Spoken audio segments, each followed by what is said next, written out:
नमस्कार, DCP news में आपका स्वागत है। मैं हूं फैज अहमद। जैसा कि आप लोग देख रहे हैं, अभी हम लोग उत्तर प्रदेश की राजधानी लखनऊ में मौजूद हैं और अभी इस शाम मैं आपको एक ऐसी हस्ती से मिलाने जा रहा हूं जो किसी परिचय का मोहताज नहीं है।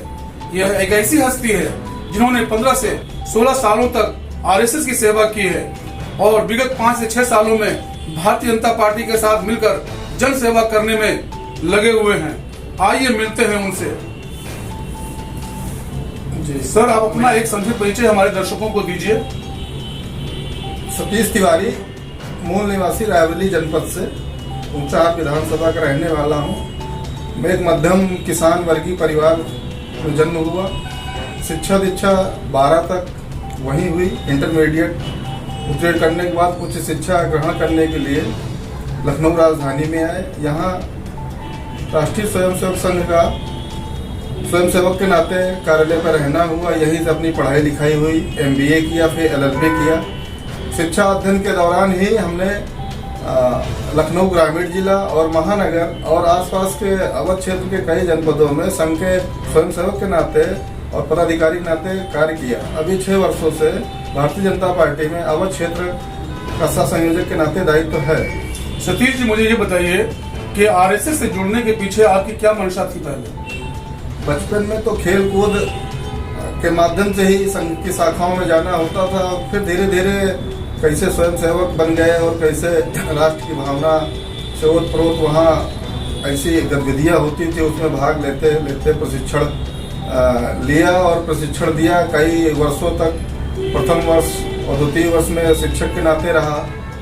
तो महीने भर का कैंप होता था। उसमें 24 घंटे सिर्फ राष्ट्रीय और सामाजिक विषयों पे ही चर्चा, बौद्धिक, ऐसे बहुत सारे कैंप होते रहे, कार्यक्रम होते रहे। उससे समय देते। आरएसएस सिखाती है इंसान को अनुशासित होना। ये अनुशासन आपने क्या आरएसएस से सीखा है? हाँ, संगठन मूल है हम लोगों का।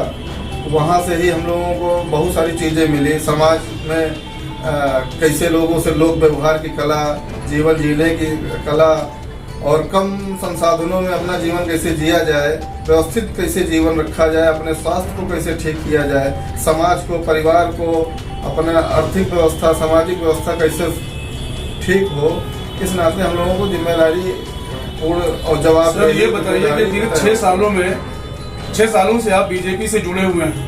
आपने बहुत सारे जन कल्याणकारी योजनाएं की होंगी, लोगों की सहायता की होगी। आप कैसा महसूस करते हैं, कुछ बताएंगे?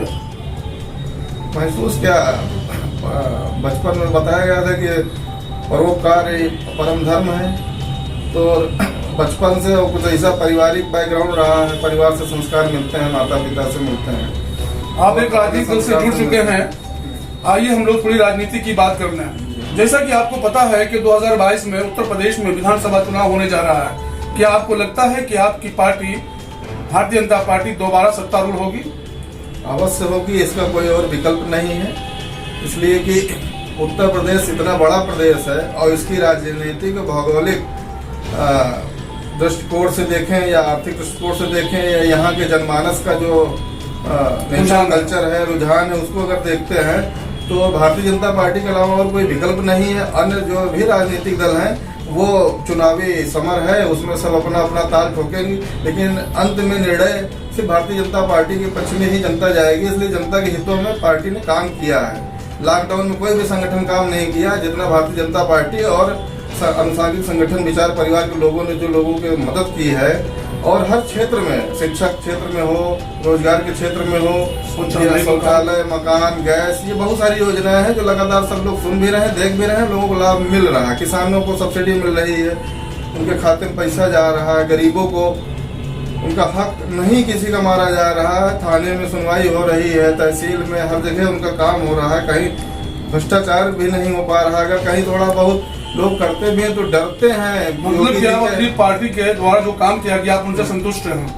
हाँ, कार्यों से संतुष्ट हैं। और अगर कहीं कुछ गलत हो रहा है या नहीं हो पा रहा तो कुछ अधिकारियों की लापरवाही है, उस पर भी ध्यान दिया जा रहा है। हाँ, शिकायतें जहाँ से आ रही हैं उस पर शिकायतों पे कार्रवाई। सर, ऐसा देखा जा रहा है कि जब चुनावी माहौल हमारे प्रदेश से बनता है तो छोटी छोटी पार्टियां ध्रुवीकरण करना शुरू कर देती हैं। आप इनके बारे में कुछ बताएंगे हमारी जनता को? अब वो छोटे छोटे संगठन है, वो अपना जातिगत, कुछ लोग हैं, कुछ क्षेत्रवाद हैं, कुछ जातिगत हैं, वो अपना दल बनाए हैं, रोटियां सेकते हैं, उसमें कुछ उनका लेन देन का मैटर रहता है, खाने पीने का। उनकी भी अपनी दुकानें सजी हैं, लेकिन आने वाले कुछ समय में मैं आपको जानकारी दे दूं कि हो सकता है भविष्य में केंद्र की योजनाएं हैं, बिल आने वाला है। अगर वन नेशन वन इलेक्शन का बिल आ जाता है तो छोटी दलों की जो ये योजनाएं हैं ये पूर्ण नहीं हो पाएंगी, धरी की धरी रह जाएगी। हाँ, धरी की धरी इनकी सारी दुकानें बंद हो जाएंगी। सर, एक सवाल और मैं आपसे जानना चाहता हूँ कि इन छोटी छोटी पार्टियां जो हमारे उत्तर प्रदेश में आकर अपने पैर जमाना चाह रही हैं, क्या इनके पैर जमाने से भारतीय जनता पार्टी के जो रिजल्ट है उस पर असर पड़ने जा रहा है? कोई असर नहीं पड़ने वाला। जनता जागरूक है, जनता जान चुकी है कि किसकी क्या नीयत है, क्या नीति है। नीति और नियत के आधार पे जनता जाग चुकी है, समझ चुकी है, वो अपने मत का सही सदुपयोग करेगी, दुरुपयोग नहीं करेगी। विपक्षियों का कहना है कि 5 सालों, विपक्षियों का ऐसा भी मानना है कि 5 सालों में भारतीय जनता पार्टी की सरकार ने पूरे प्रदेश में कोई भी विकास का काम नहीं किया। क्या आप सहमत हैं इनसे?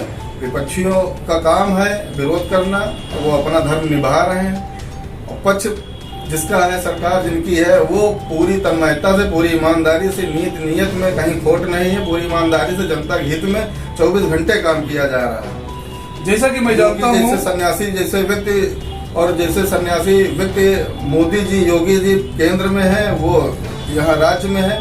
दोनों लोग ना उनको अपने परिवार से मतलब, न रिश्तेदार से, न नातेदार से, न जाति से मतलब है, न क्षेत्र से मतलब होना है। सिर्फ जनता के हित के लिए सारी योजनाएं बना रहे हैं, जनता के हित के लिए सारे काम हो रहे हैं। सर, जैसा कि मैं जानता हूं कि आप ऊंचाहार से आपका संबंध है, आपकी जन्मभूमि ऊंचाहार है, कुछ दिनों तक कर्मभूमि आपकी लखनऊ भी रही, लेकिन फिर आप अपना कर्मभूमि ऊंचाहार को बनाने जा रहे हैं, इसके बारे में कुछ बताएंगे? हाँ, इसके बारे में हमारे बहुत पहले राष्ट्रीय स्वयंसेवक संघ के एक अखिल भारतीय अधिकारी थे, मधुभाई कुलकर्णी जी, उन्होंने एक नारा दिया था, मेरा गांव मेरा तीर्थ। इस उद्देश्य को लेकर हम लोगों ने बहुत सारे अभियान, बहुत सारे कार्यक्रम किए। तो वहीं से कहीं न कहीं हमको प्रेरणा मिली कि हमारा जन्म जहाँ पे हुआ, जहाँ पे हम पले बढ़े, बचपना हमारा बीता, हम क्या अपने क्षेत्र के लिए कुछ कर सकते हैं क्या? तो अब अवसर आया है कि हम अब अगर प्रदेश के अन्य जनपदों में जाते हैं, कार्यक्रम करते हैं, वहाँ के लोगों की चिंता समस्या का समाधान करते हैं, तो क्या हम अपने क्षेत्र के लिए नहीं कर सकते? तो प्राथमिकता हमने दिया है कि हम अपने जन्मभूमि को ही पहले कर्मभूमि बनाएं, अपने क्षेत्र के लोगों की जो समस्याएं हैं, लोगों की जो वहाँ राजनीति के प्रति उदासीनता है, उसको देखें, समझें, वहाँ समय दें और वहाँ की जन सेवा करने का अवसर प्राप्त हो। तिवारी जी, मेरा एक आखिरी सवाल आपसे है, आप आरएसएस से एक राजनीतिक दल में आकर शामिल हुए हैं, आपने अपनी कर्मभूमि ऊंचाहार को बनाया है। सपोज कर लिया जाए कि अगर भारतीय जनता पार्टी ने आपको विधानसभा चुनाव के लिए टिकट दे देती है और आप जीत जाते हैं, तो जीतने के बाद आप अपने कर्मभूमि के लिए क्या करना चाहते हैं? कर्मभूमि के लिए तो बहुत कुछ है, लेकिन पहले अभी संगठन का ये विषय है, तय करें। अगर हमको उस योग्य समझती है तो जैसा संगठन का आदेश होगा वो हमारे लिए अध्यादेश होगा, उनके निर्णय सर्वोपरि है, इसलिए कि संगठन की सूचना पे हम सोचना बंद कर देते हैं। आने वाले चुनाव के मद्देनजर जनता को कोई संदेश देना चाहते हैं ना? जनता से यही एक अपील है कि वो निष्पक्ष होकर मतदाता हैं और धर्म, जाति, पंथ, क्षेत्र, इन सब चीजों से, लालच, प्रलोभन, इन सबसे ऊपर उठ के एक बार अपने राष्ट्र के बारे में विचार करेंगे, अपने देश के बारे में विचार करेंगे। देश, राष्ट्र और अपनी संस्कृति, सभ्यता, इतिहास के लिए जो संगठन काम कर रहा हो, उसके प्रति अपनी क्या जिम्मेदारी बनती है, अगर उसको हम मजबूत कर सकते हैं तो उसके पक्ष में हम मतदान कर सकते हैं, उसका समर्थन करें, यही अपील है हमारी। धन्यवाद। फैज अहमद के साथ सोनू वर्मा की खास रिपोर्ट, डीसीपी न्यूज, लखनऊ।